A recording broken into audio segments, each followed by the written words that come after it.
Margin. अच्छा, in the mean time please let me bring your attention to the world cup. कैसे भूल गए आप? नहीं भूले बिल्कुल नहीं, हम आपको वैसे अपडेट्स वगैरह भी देते रहते हैं। पॉइंट्स टेबल पे थोड़ी सी हम नज़र डालना चाहते हैं इस वक्त, और world cup cricket 2023 points table पर न्यूजीलैंड अपने तमाम 4 मैचेस जीतकर 8 पॉइंट्स के साथ टॉप पोजीशन पर है। बस है ना, सामने देख ले, लिखा हुआ है। और पॉइंट्स टेबल पर 6 पॉइंट्स के साथ दूसरे नंबर पर मौजूद है इंडिया। इससे भी 3 मुकाबला मैचेस खेले, आज तीनों बांग्लादेश जीते के साथ है। साउथ अफ्रीका मुझे ने। पता, ये मेरा काम अच्छा था। Sorry, thank you. तो मेगा इवेंट में आपको बता दें कि इंडिया की टीम बाय द वे अब तक नाकाबिले शिकस्त है, जिसने ऑस्ट्रेलिया, पाकिस्तान और अफगानिस्तान को तीनों को बिल्कुल हराया है। और पॉइंट्स टेबल पर बेहतरीन रन रेट की वजह से साउथ अफ्रीका 4 पॉइंट्स के साथ तीसरे नंबर पर है, और पाकिस्तान जैसे कि आप देख ही रहे हैं 4 पॉइंट्स के साथ चौथे नंबर पर मौजूद है। अब बात फिर इंग्लैंड है, फिर है बांग्लादेश। सो बड़ा ट्रिकी हो सकता है हमारे लिए ये मामला, आपको पता है। मतलब many things have to count. एक तो of course we have to win, फिर है we have to Australia, win फिर है विद अ नीदरलैंड, गुड फिर है मार्जिन। अफगानिस्तान, फिर है श्रीलंका। ना सिर्फ हमें जीतना है, हमें अच्छे मार्जिन के साथ जीतना है। रन रेट भी हमारा जबरदस्त होना चाहिए, क्योंकि वैसे आपको श्रीलंका ने 3 मैचेस खेले, एक भी नहीं जीता। श्रीलंका ने 3 मैचेस खेले, एक भी नहीं जीता। एक भी नहीं जीता। हम क्यों हारे थे इनसे एशिया कप में फिर सेमीफाइनल में? अब इतना पीछे जाने की क्या जरूरत है, अभी देख लें। नहीं, बता दिया मेरे बस वो पास चीज़ें ना लग जाती हैं आपको। अच्छा जी, बेंगलुरु में क्या हो रहा है? हमारे कॉरेस्पॉन्डेंट्स वहाँ मौजूद हैं, और फैज़ान लाखानी हमें ज्वाइन कर रहे हैं, और अतीक भी हमारे साथ मौजूद होंगे। सो सबसे पहले फैज़ान के पास चलते हैं। Faizan, hope you well. क्या हमारे यहाँ तो पाकिस्तान के बेशतर हिस्सों में मौसम तब्दील होना शुरू हो गया है, बेंगलुरु में भी आपको रात के औकात में खुनकी महसूस हो रही है? जी बिल्कुल, बेंगलोर में भी यही सूरत हाल है, और मौसम में रात को खुद इनफैक्ट इस वक्त भी यहाँ पे अच्छी हवाएं चल रही हैं, तेज हवाएं चल रही है, तो अच्छा प्लेजेंट मौसम बेंगलोर का। आई होप कराची में भी अच्छा मौसम हो जाए। नहीं, कराची में not कोई खास really. अच्छा मौसम नहीं हुआ, इसीलिए शायद बाकी मुल्क में तो मौसम बदल रहा है, बेंगलुरु में भी बदल रहा है, इसलिए ज़रा फ्लू, नज़ला, ज़ुकाम, बुखार की काफ़ी शिकायतें आ रही हैं सामने। अच्छा, खिलाड़ियों में बल्कि अतीक आपसे चलेंगे, पूछ लेते हैं, क्योंकि हमें पता चल रहा है कि कुछ को बुखार है, कुछ वैसे अनफिट है। मतलब क्या चल रहा है? सेहत की कुछ अपडेट्स थे? नहीं हुमा, बहुत अच्छी खबर ये है कि जो पाकिस्तान टीम के अवेलेबल खिलाड़ी हैं वो सारे फिट हो चुके हैं, और कल तमाम प्रैक्टिस के अंदर थे, चाहे अब्दुल्ला शफीक हों, शाहीन शाह अफरीदी हों, और हारिस जो हैं, जो वर्ल्ड कप स्क्वाड का हिस्सा नहीं थे, रिजर्व प्लेयर्स हैं। अलबत्ता उनको अभी भी थोड़ा बुखार है, वो कल प्रैक्टिस में नहीं थे। बाकी तमाम खिलाड़ी जो है वो फिट हुए हैं। और कल जब कैंप हुआ, मतलब प्रैक्टिस शुरू हुई, तो डॉक्टर सुहेल सलीम जो पीसीबी मेडिकल पैनल के सरबराह हैं, तो उन्होंने जो बीमार खिलाड़ी थे, 6 खिलाड़ी, उनका बड़ा अच्छा मुआयना किया, वहाँ उनको भगाया, उनके जो है नर्व चेक किए, उनकी सांस चेक की कि किस हद तक फिट हैं। तो कल उनके फिटनेस टेस्ट भी हुए हैं, और उसके बाद फिर प्रैक्टिस का आगाज हुआ है। तो लगभग 3-3.5 घंटे पाकिस्तान के खिलाड़ियों ने प्रैक्टिस की है। अब कोई खिलाड़ी पे क्वेश्चन मार्क नहीं है कि वो बुखार में मुब्तला है या अनफिट है। तमाम खिलाड़ी जो है वो ऑस्ट्रेलिया के अगेंस्ट प्लेइंग 11 में शामिल होने के लिए दस्तयाब है। So फैज़ान, आपने most of them are all of them are available now. क्या टीम बनती नजर आ रही है आपको मैच अगेंस्ट ऑस्ट्रेलिया में? देखें, अगर चेंजेस हुई भी तो शायद उसामा मीर को प्लेइंग 11 में बता लें, क्योंकि कहा यही जा रहा है कि शादाब और नवाज विकेट मिलेगा। देखें जो बेंगलोर, अब देखें क्वेश्चन मार्क तो शादाब की परफॉर्मेंस पर भी है, और पाकिस्तान की तारीख में पहले भी ऐसा हुआ है कि नायब कप्तान को बिठाया गया, और मोस्ट रिसेंटली जब शान मसूद को नायब कप्तान बनाया गया था, जब शादाब अनफिट थे, और शान मसूद न्यूजीलैंड के खिलाफ मैचेस नहीं खेले थे डिस्पाइट के वो नायब कप्तान थे। तो ये इसमें कोई अनहोनी बात नहीं होगी अगर शादाब भी बैठ जाते हैं। बट एक क्वेश्चन मार्क उनकी परफॉर्मेंस पर है। उनकी बैटिंग पे इतना मसला नहीं है, बट उनकी बॉलिंग पर जो मसला है, जो उनका बुनियादी रोल है, वो उसको ठीक तरीके से निभा नहीं पा रहे हैं यहाँ पे। तो अगर कोई तब्दीली हुई तो ये उसामा को खिलाने का ऑप्शन जरूर पाकिस्तान टीम में मौजूद है।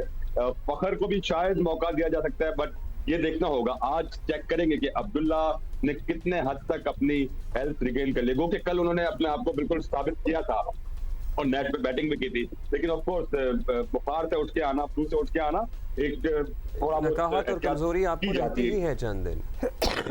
तो ये तो एक रहता है, क्योंकि यहाँ की जो बेंगलोर की जो विकेट है, ये थोड़ा नया सॉइल इस्तेमाल इस बार किया गया है। ये इस बार ट्रेडिशनल जो हमें बताया जा रहा है कि ट्रेडिशनल बेंगलोर विकेट है कि जिसपे 300 प्लस हो जाना बहुत आसान होता है। थोड़ा टर्न यहाँ के विकेट पर मौजूद होगा, तो वो चीज पाकिस्तान के जहन में होगी। और ऑफकोर्स ऑस्ट्रेलिया थोड़ा सा स्ट्रगल कर रहे हैं स्पिन के आगे। अच्छा, हम आप उसका दोनों से एक पाकिस्तान सवाल उसकी कोशिश पूछेंगे। करने की कोशिश हमारा जो फास्ट बॉलिंग अटैक है, जाहिर है पता नहीं, मुझे लगता है कभी कभी हम सबकी नज़र लग गई, दुनिया का बेहतरीन फास्ट बॉलिंग अटैक है जी। हमारे पास तो हारिस है, हमारे पास शाहीन है, नसीम तो चले नहीं है, लेकिन अदरवाइज भी चलिए दो तो हैं हमारे हथियार हैं, मुखालिफ टीम को टिकने नहीं देंगे। व्हाट हैपेंड, मतलब विकेटें ही साथ नहीं दे रही। व्हाट इज द तैयारी? हाँ, व्हाट इज विकेटें ही साथ नहीं दे रही, कुछ नहीं कर सकते, या फिर वहां पे भी कुछ गौर किया जा रहा है कि समथिंग में be is not working out? Atiq आप पहले और फिर फैजान। देखिए अच्छा अब्दुल्ला, जिस तरह अभी उसामा का जिक्र फैजान ने किया, एक ऑप्शनल ये भी है जिसपे गौर हो रहा है टीम मैनेजमेंट में कि शायद एक फास्ट बॉलर को बिठा के उसामा मीर को खिलाया जाए, क्योंकि यहाँ पे जो है थोड़ा सा स्पिन ट्रैक बताया जा रहा है। और ये भी हो सकता है कि क्योंकि ऑस्ट्रेलिया जो है वो एशियन कंडीशन पर एशियन टीम के खिलाफ थोड़ा फंस सकती है स्पिनर पे।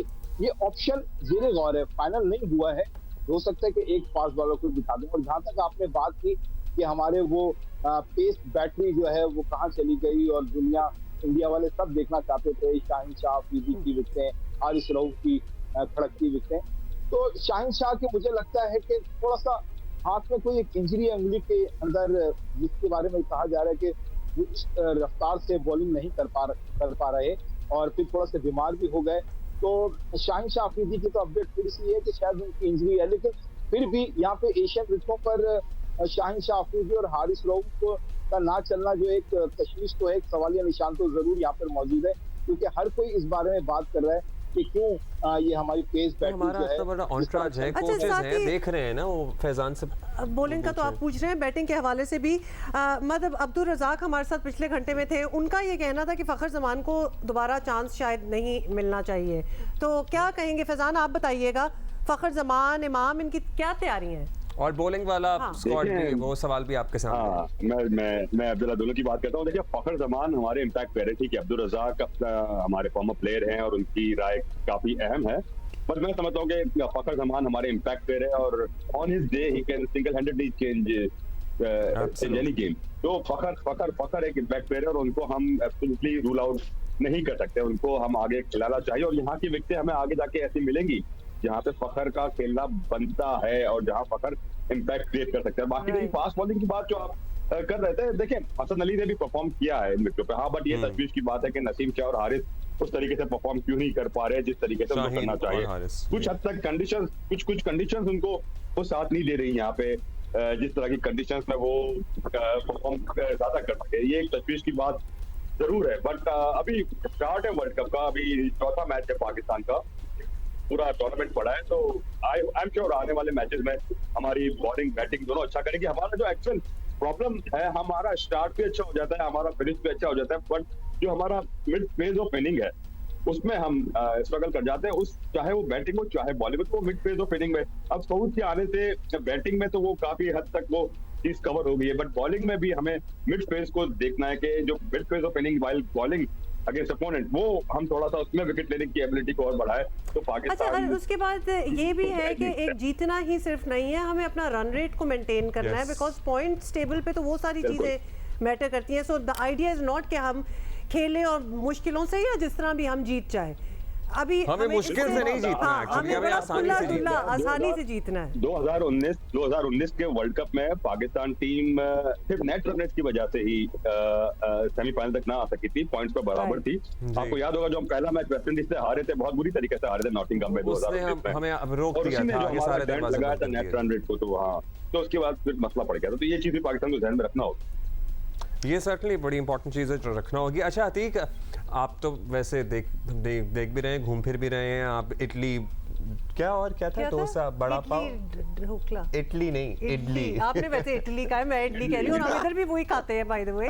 मैंने तो कभी इडली नहीं इधर है ना होती होगी आई एम श्योर खाने शाने। सो आप और बाकी टीम के मेंबर्स क्या वैसे सिर्फ प्रैक्टिस और होटल तक ही महदूद है या कहीं खाना शाना हुआ है, कहीं और मुलाकात होती है?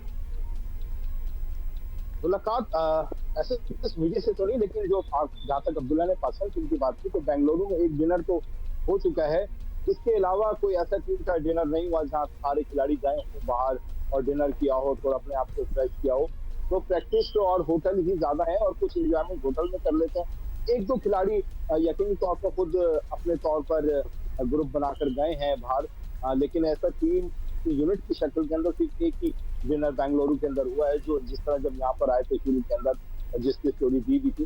तो खाबे तो चल ही रहे हैं, और फिर यहाँ पर बेंगलुरु के अंदर जिस तरह आपने कहा डोसा, इडली, सांभर, वड़ा पाव एक अलग है, बड़ा एक अलग आइटम होता है, और इन सब में सबसे इम्पोर्टेंट हुमा और अब्दुल्ला सांभर होता है, मतलब जिसका शोरबा टाइप का होता है प्याज का, वो अगर आपका टेस्टी हो तो फिर तीनों चीजें बहुत अच्छी लगती है।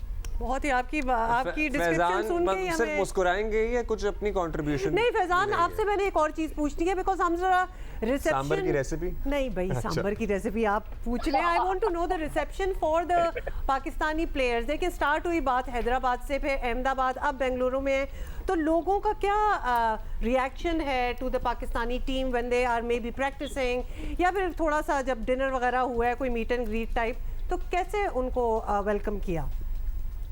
देखिए पाकिस्तान टीम की यहाँ मौजूदगी पे हर कोई खुश है। यहाँ के जो लोकल क्रिकेट फैंस हैं वो भी पाकिस्तान टीम के प्रैक्टिस सेशन में स्टेडियम आ रहे हैं, पाकिस्तानी प्लेयर्स के साथ सेल्फीज मना रहे हैं, उनके ऑटोग्राफ ले रहे हैं, मुलाकात करने की कोशिश कर रहे हैं। इनफैक्ट जिस होटल में मैं ठहरा हूँ, मैं और अतीक इनफैक्ट जिस होटल में ठहरे हैं, वहाँ पे लोग ख्वाहिश का इजहार करें कि वो स्टेडियम जाके पाकिस्तान टीम के लिए चीयर करना चाहते हैं। तो एक अच्छा माहौल सदर्न पार्ट ऑफ इंडिया में काफी हमेशा अच्छा माहौल मिलता है फॉर क्रिकेट। और फैजान यहाँ भी फ्री टिकट मांगने वाले हैं।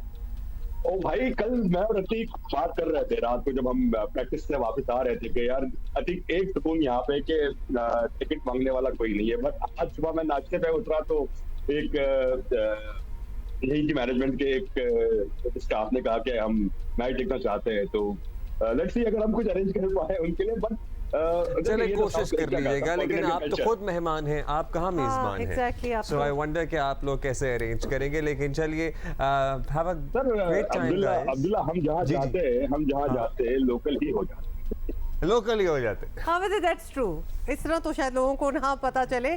बट एंजॉय योरसेल्व्स, और खूब आप खैर दुआ तो हम कर रहे हैं कि इंशाल्लाह हमारी टीम अच्छा करे, बट आप भी एंजॉय करें। Talk to you tomorrow. And yeah, exactly. Tomorrow Friday है ना? हाँ। फैजान और Atiq are in India at the moment, आपको पता ही है, कवरिंग द वर्ल्ड कप।